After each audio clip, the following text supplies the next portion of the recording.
We're kicking off with Randy Orton, who has been out of action with a severe back injury, but there have been reports that he will be back on TV in time for Survivor Series. The reported plan is for Orton to join Cody Rhodes, Seth Rollins, Jey Uso, and Sami Zayn as the team's fifth man, but this may go very poorly for the Raw babyfaces. Before his departure from TV, Orton had dropped his heel persona and was a beloved babyface thanks to his role in RK Bro, but he could be returning as a heel.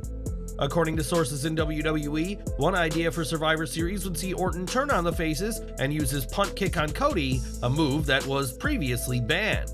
Orton mentored Cody Rhodes during his early days in the WWE, and the two were part of Legacy, but would go on to have a series of matches in 2011 and 2013. Attacking Rhodes inside Wargames would establish Orton as a top heel on Raw, and would also give Cody a credible threat before the road to WrestleMania 40 gets started. Cody is said to be all for the idea, and it was in fact him who pitched being punted, believing that the move will truly shock fans who won't see it coming. This is just one of multiple ideas planned for Survivor Series, and nothing is set in stone just yet, but Randy Orton's long-awaited return could be a bittersweet moment for WWE's fans. While Randy Orton is expected to return for Survivor Series, CM Punk isn't, as talks are currently not happening between the ex-AEW star and the company he walked out of in 2014. The word backstage is that Punk is not returning, which is also what Punk himself has been telling those close to him, but that won't stop him having fun with fans on social media. On Instagram, Punk shared a photo of the stats from a recent workout and accompanied the picture with the song War Pigs by Faith No More, a cover of the official theme song for Survivor Series. Additionally, during the workout, Punk burned 666 calories, poking fun at the belief that he might be revealed as the devil in AEW, who has been attacking several wrestlers. In a separate Instagram story, Punk shared an old WWE video in which he promoted Hell in a Cell and saw the former world champion appear as a devil, complete with horns. If you've been watching WWE closely, you may have heard lines that are seemingly alluding to CM Punk, including during this week's episode of Monday Night Raw. During the show, Shinsuke Nakamura expressed his frustration in wanting to face someone who has a significant advantage, and with comments the prior week, some believe he's talking about Punk. When Ringside News asked a source in WWE's creative department, they said that Nakamura's promo both this week and last week have nothing to do with Punk. They even went as far as to question why on earth WWE would want Punk back after everything that happened with AEW, and the last thing TKO Group Holdings needs is backstage fights. At this time, fans should not expect Punk in WWE despite what he is teasing, as the former world champion has plenty of free time these days to mess with fans. Over to NXT as Chase U lost the NXT Tag Team Championships back to the family this week in what felt like a real shame for all involved. The hot potatoing of the titles does not help NXT solidify a division that has felt decidedly uneven as of late, even if Chase U were protected in their loss this week. The match came 1 week after Andre Chase was told he was under investigation, and at the time said he was cooperating fully with the investigation. Chase appeared visibly drained this week, with commentators noting that he hasn't slept in a week, and while the allegations against him are unclear, this story is far from over.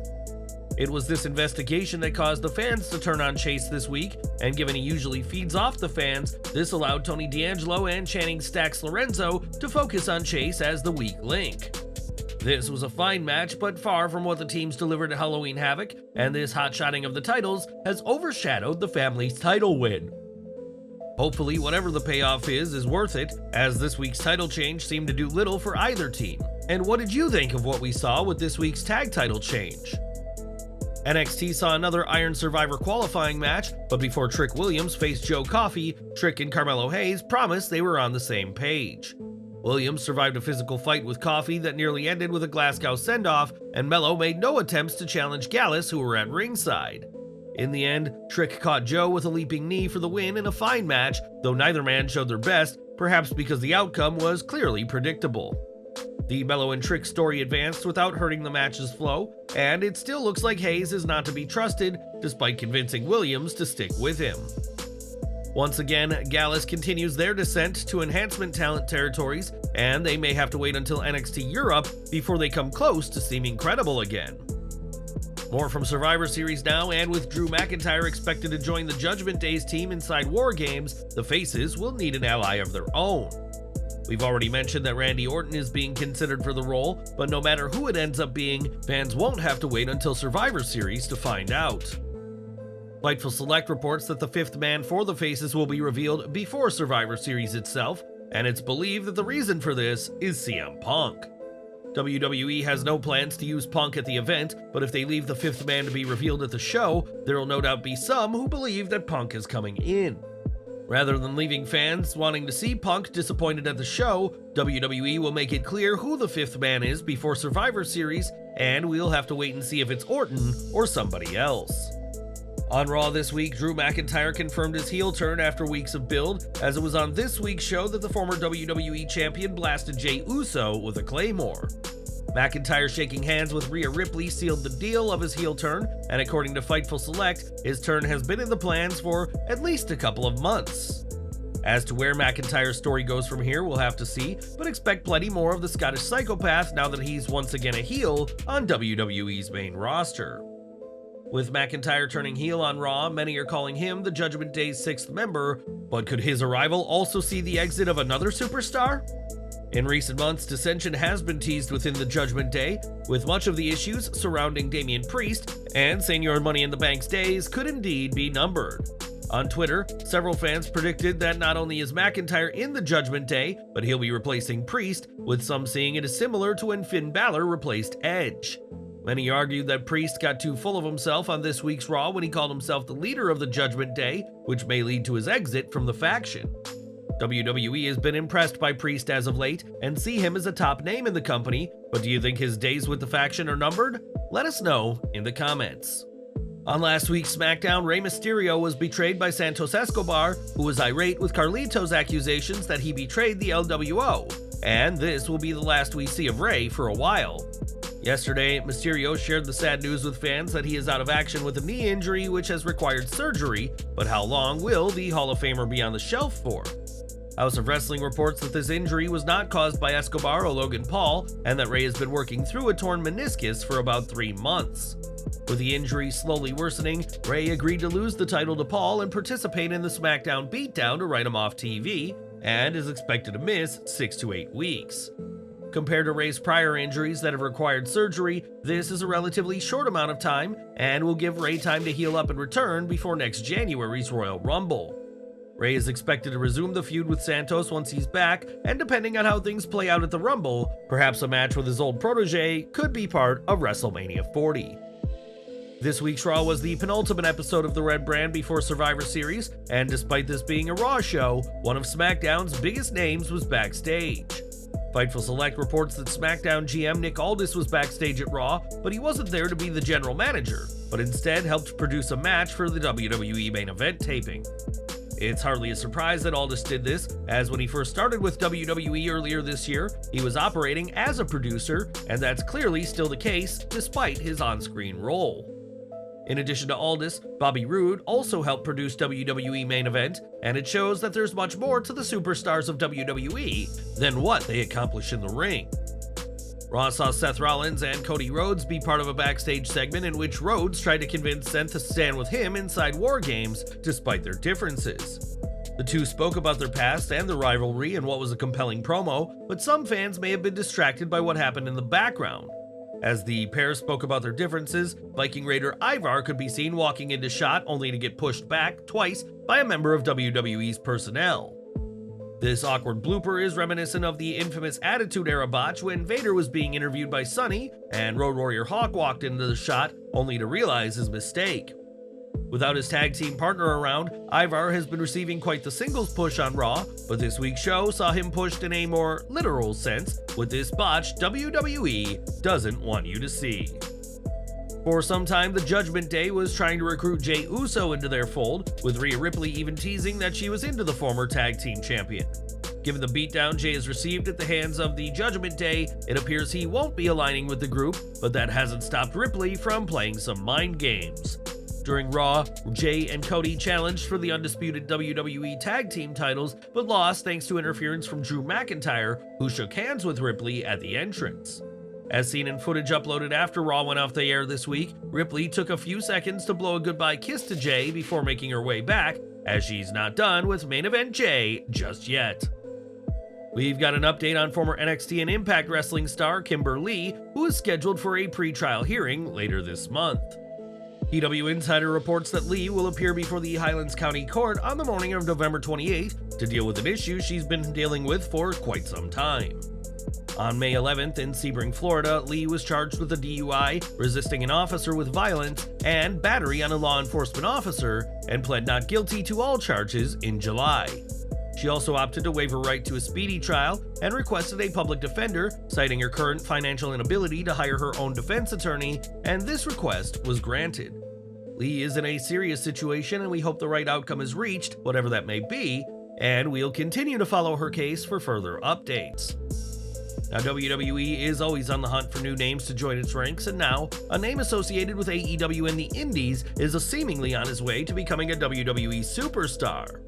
PW Insider reports that Jay Malachi has been at the WWE Performance Center as of late, and is believed to have signed an NXT contract with the company.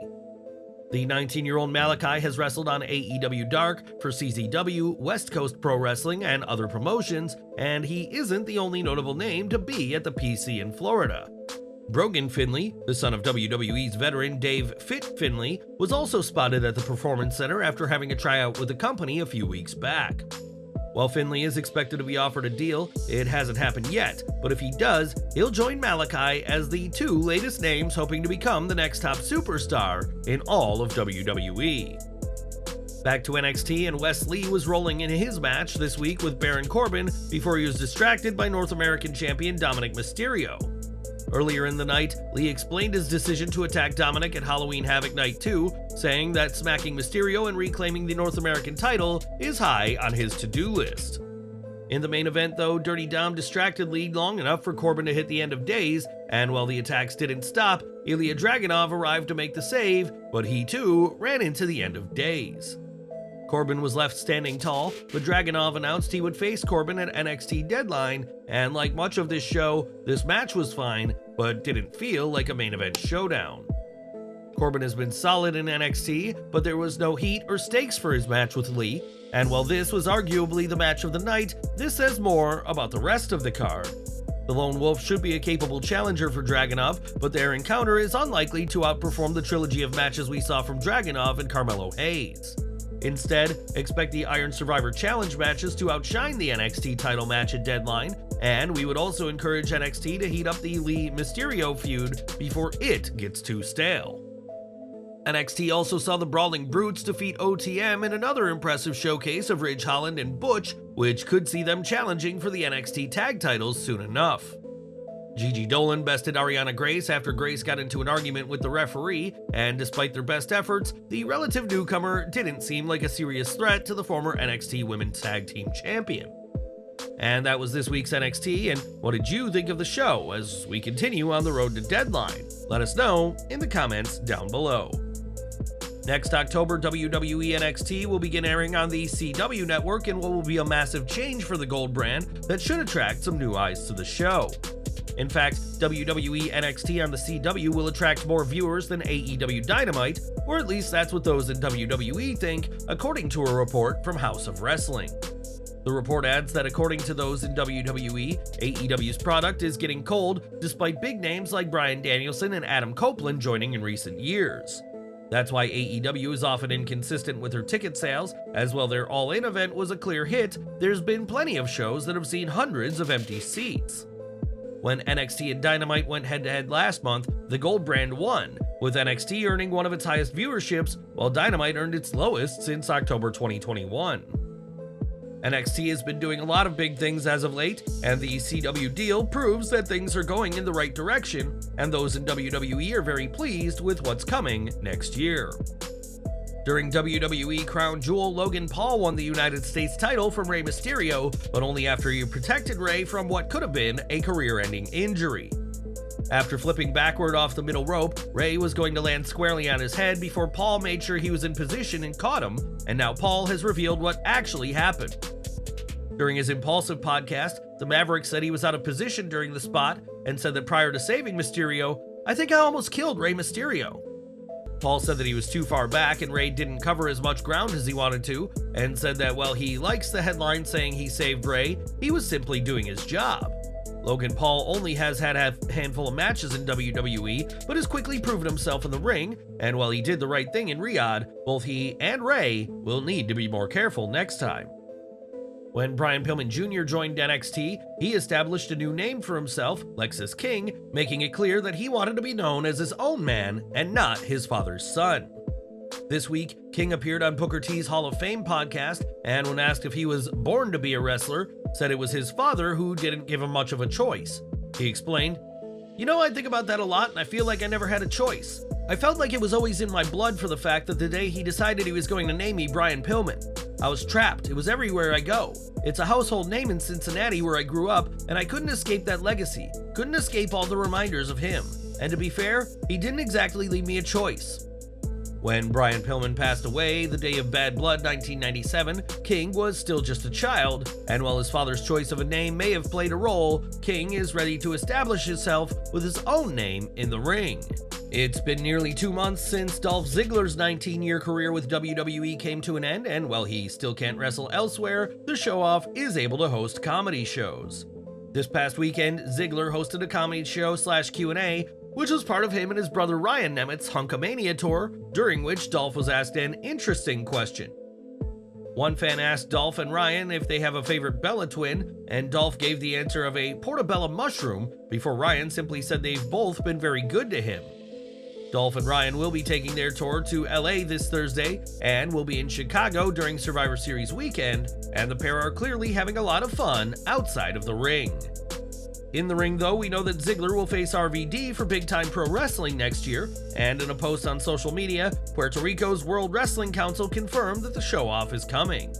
As to when Ziggler competes for WWC, that remains to be seen, but it appears that Dolph is having no issues finding work in and out of the ring, even after his WWE career. During the September 15th SmackDown, Pat McAfee made his return, and while he earned a loud pop, the fans went ballistic when they saw The Rock also make his return to WWE. Earlier in the day, the Brahma Bull had appeared on McAfee's show, and during an appearance on The Tonight Show with Jimmy Fallon, Rock shared how his impromptu comeback came around. "It was incredible. So here's the crazy thing about that is we were in Boulder, Colorado.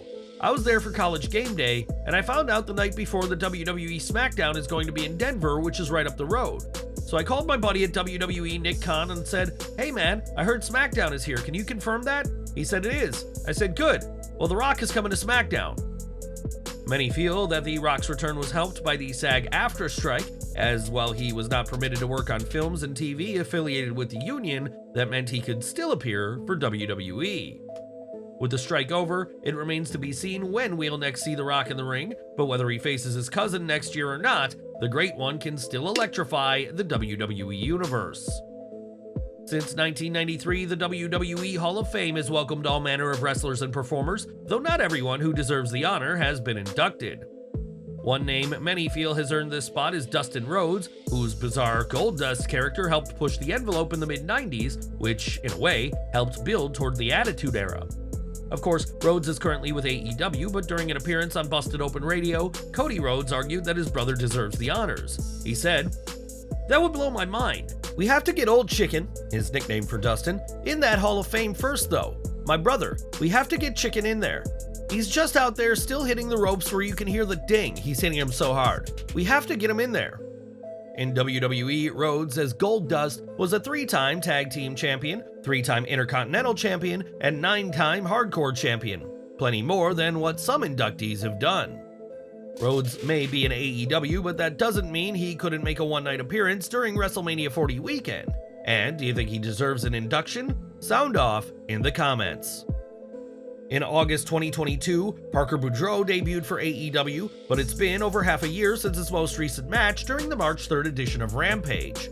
Some even believe that he had been quietly let go by AEW, but Sean Ross Sapp of Fightful has confirmed that the ex-NXT star is still with AEW. He's still employed, but Sapp said that there's no imminent plans for the former Harland, so we'll have to see if there's anything to come for Parker Boudreaux. And we're ending with Full Gear, where the Young Bucks will face the Golden Jets in what Nick Jackson called a friendly competition on Instagram, which one fan thought was a poor way to sell the match. In the comments, the fan said that a friendly competition hardly incentivizes someone to spend $50 on a pay-per-view, and Nick said that the other option was not being on the card at all. The stipulation for this match means that Kenny Omega and Chris Jericho will earn the Young Bucks tag title shot if they win, but must disband if they lose, so this match may not be all too friendly, despite what Nick is saying.